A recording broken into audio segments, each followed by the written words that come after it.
Time for Wellness Wednesday, brought to you by Aug182021 Martial Arts and Fitness in Uxbridge. Look no further for day and evening martial art and fitness classes. You can get all the information that you need on their website, aug182021.com. That's OKAMIKAI.com. Out of the fog and providing us with clarity, it is Scott Campsall and Jennifer Neveu from Aug182021. Good morning. Good morning. I'm glad you did that fog advisory. I thought it was just me. No, I know. I said fog advisory outside the studios this morning, not just inside the studios, because that fog advisory could be issued almost on a daily basis here in the morning show. Good morning, guys. So are you into a routine yet? Here's the thing, and it's very interesting timing. You guys have moved, and, you know, we do tend to fall into certain routines. You've done the ultimate change to a routine in that it's a brand new homestead you're living in. How are things going so far? Oh, they're going really well, actually. And the routines that have changed, our commute to work is a little bit further now, where we were literally a minute and a half bike ride from the dojo, from the gym. Now we're, at least a 12-minute bike ride. That's and everyone that works down in the city went, "Oh, really?" Yeah. Welcome to small town living. Yeah. But there are things, it's looking for plates. It can be little tiny things that throw you off your routine, and it's funny. They are small, but enough of them happen, it kind of throws off your whole daily routine. I'd say we would, start that routine with the walk with the dog in the morning. We had, a routine with the route we used to follow with him before with our old place, and now it's much different. But the thing that I've discovered is we're really super duper close to the countryside preserve. So my routine has changed. I'm just taking him into the trails every day now. I love it. Yeah. So you're taking the positives out of change in that it's something fresh. The truth is, though, that there's a point where the two of us have to have a routine, and we recognize that. And there was just like when we started talking about what we were going to talk about today, and so I did a little bit of research. There was a study in 2007, and it was American Psychological Association, and they had realized that about a third of all Americans were having a tough time balancing work and family. And they were saying that 58% were even more worried about money. So if you put the pandemic on top of that and a few more years of stress, and I would assume that Canadians are probably right up there and pretty close to the same thing. Well, and it's interesting because I'm doing a number of different things on a daily basis with two radio stations. My routine is vital because of the time that I need to do one thing and the other. Otherwise, I don't have any time to myself. And I find that can be a bit of a stressor in that if one thing's not working right in the routine, it can almost throw off the rest of the day. And I guess that would be fairly common. Yeah, exactly. And I think, we can. I remember reading a quote.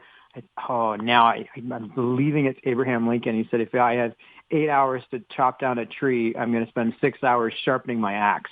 I just, to me, that just resonated just because of the fact that, just a little bit of planning and organization. We were talking before we went on the air about, going out for breakfast every morning, and you were talking about an individual that you knew that was doing that. And, what was the solution was, spend some time, make some breakfast before you head off to work, and that can save you money in the long run. And I think it's just little preparatory movements. Or I have a student who he is loyal, or he was loyal to Tuesday and Thursday nights. That's when he was coming to karate class.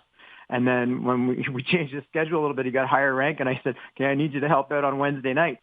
And it threw him off for a bit, but then again, he was, okay, Monday, Wednesdays, this is when I come in. We find it with the kids. If parents have a tough time getting their kids to class, we just say, okay, come up with the karate night. That way they know, okay, it's Tuesday night, I go to karate. Right. And I guess in the bottom line of all of this is, Jennifer, you mentioned it, now you're doing a different route for your walks.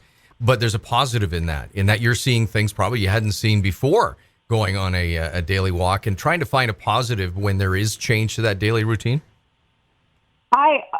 I don't mean to be, self, promoting or anything, but I'm pretty good at that. I'm pretty good at finding the positive in stuff like that. And I guess that's just out of necessity. But if you can't find the positive in change, then it's a really tough emotional place to be. And I know that not everybody is so easily flexible or malleable with change and has a really tough time with it. I know my own kids have had a really tough time with change, and I think that's probably true of lots of people's children. Excuse me. So when there is change, like a pandemic, or now that we're going to be heading back to school, I've been asking a lot of my students, are you excited about going back to school? Thinking that we're going to be getting back to a routine or a new routine or something what used to be normal. And I haven't had a single student yet, not one, not even my most positive ones go, yes, I'm so excited. Everybody's been, yeah, because nobody's quite sure of what the routine is going to be yet, or if it's going to be consistent, or if we're allowed to keep it, or if it's going to be shut down again in November. So I think finding the positives in the routines that we can create ourselves, like a dog walk or meal prepping, those are the things we can control, and we can find the positives in those things. But maybe that's what we need to look at as families and as parents. We've had 17 months of pandemic, too. So your routine is 17 months of isolation and lockdowns and everything. So even though we're saying, you're going to go back to school and you're going to go back to routine, that's back from 17 months ago. And even then, like Jen said, that's going to be different. Where she's all positive, I'm a little, like when we moved into the new house, it's like, now I don't do this, or now I've got this. And so like I can relate. When patios started opening up, my first reaction was, well, my patio has been open for months. Like, there's a different idea and a different concept that even has to be developed again. But I think in the end, we're having an organization to your day makes a big difference. And you could fall into some routines. And I guess, going back to that positive thing is making sure that if the routine is changing or you're doing that routine, that there's a positive aspect to it. Rather than going to a local coffee place and grabbing food every morning, then, making your own smoothie and bringing it to work, or, and keeping it healthy, because it's easy. Habits are easy to create and very difficult to break, especially if they're bad ones. Yeah, for sure. And Scott's silent because he was the one buying coffee stuff. No, well, actually, not. For a week. That thought did cross my mind. Like I was thinking of how much it like for the week that I was with you on the air, and well, you mentioned it. Yeah, you said, I didn't realize how and it's just because it was the thing you did. Yeah, like I could see how somebody could slip into it. I was thinking, if I had to do this regularly, I probably wouldn't do the Tim Hortons thing every day. But the other thing is, you and I had a lot of fun. So it's at this point where it's almost like you're on. Well, for me, not you, but obviously, but for me, it was sort of like, it's a little vacation at 6:30 in the morning. So I'm going to go and I'm going to treat myself, and I'm going to treat Dan too. But you were talking about how you just do smoothies and stuff. And I shook up your routine, so you could even have an outside catalyst that affects that too. Yeah, and I think, again, we go to that bottom line of keeping it positive and keeping it organized. Be ready for it, because no matter what we think, it's going to happen. And with kids going back to school, there's a lot of families that are going to be affected within a week or two. Yeah, and I think that there's some trepidation and some excitement, and all of the things are happening. And keep in mind, too, that teachers who are teaching at the elementary and the high school level, many of them still don't even know their schedules. They don't know what they're doing. So the students don't know what they're doing. Therefore, the parents don't know what they're doing. So with all that in mind, as we move forward over the next 2, 3, 4 weeks, keeping other small routines that are positive within our families and our households, hopefully we can navigate those beginnings more successfully. Well, guys, we want to thank you, and thank you for allowing me to throw you under the bus there, Scott.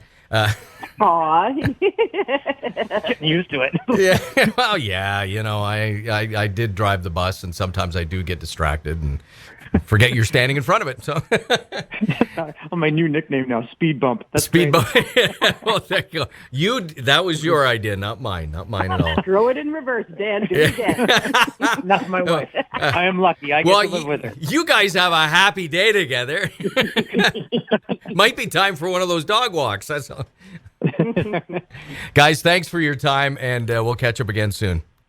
Thanks, Dan.